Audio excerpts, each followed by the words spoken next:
Laikui bėgant viskas keičiasi. Keičiasi ir statybų technologijos. Šiuo metu sparčiai populiarėja skaitmeninės statybos. Ši sistema atveria daug naujų galimybių, tačiau tik pradedantiems jie naudotis, teks susidurti su tam tikrais iššūkiais. Ši sistema Lietuvoje nauja, tad nėra daug parengtų specialistų, kurie galėtų pravesti mokymus. Tai pirmiausiai, tai šios sistemos tikrai nėra pigios ir tai pirmiausia yra lėšų klausimas. Kitas dalykas, investavus į brangiai programinį įrangą vėlgi yra mokymų klausimas.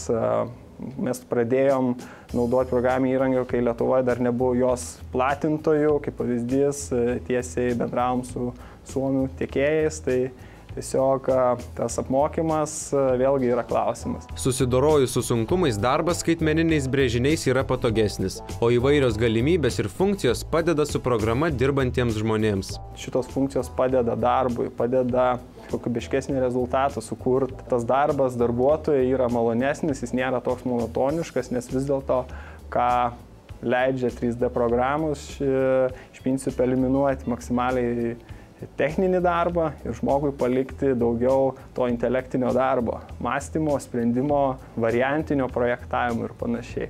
O techninį darbą paliekam programinį įrangą ir kompiuterį. Įmonė konkretus dizaineris yra sukaupus turbūt didžiausią visų tipų konstrukcijų, tai yra plieno, surenkamo gelžbetonio, monolitinių konstrukcijų, 3D modelių rengimo patirtį Lietuvoje. Lietuvos statybininkų asociacijos narės UAB Markučiai generalinis direktorius Audrius Tulaba teigia, kad informaciniai modeliai gali pagelbėti daugeliu atvejų. Pastatų informacinių modelių nauda yra visokeriopa.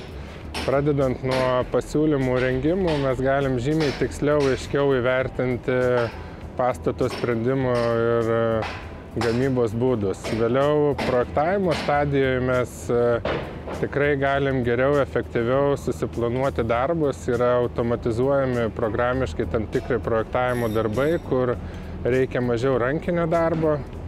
Taipogi modelius naudojam kaip pakaitalą brėžiniam. Skaitmeninės statybos technologiją palankiai vertina ir darbuotojai. Galima būtų paklausti mūsų darbuotojų, ar jie įsivaizduoja grįžimą prie ankstesnio proceso, kada pastatus reikėdavo projektuoti, gaminti, vežti, montuoti, neturint pastatų informacinių modelių. Tai manau, kad 90% arba visas 100 ko gero net neįsivaizduoja grįžimo atgal. Jo labiau, kad pastatų modeliavimas atveria daug naujų galimybių. Mes vis dar mokomės, darom įdirbį ir tikrai matom, kur dar galim tobulinti procesus ir dar išnaudoti labiau tos duomenis, kuriuos gaunam sumodeliavę pastatus.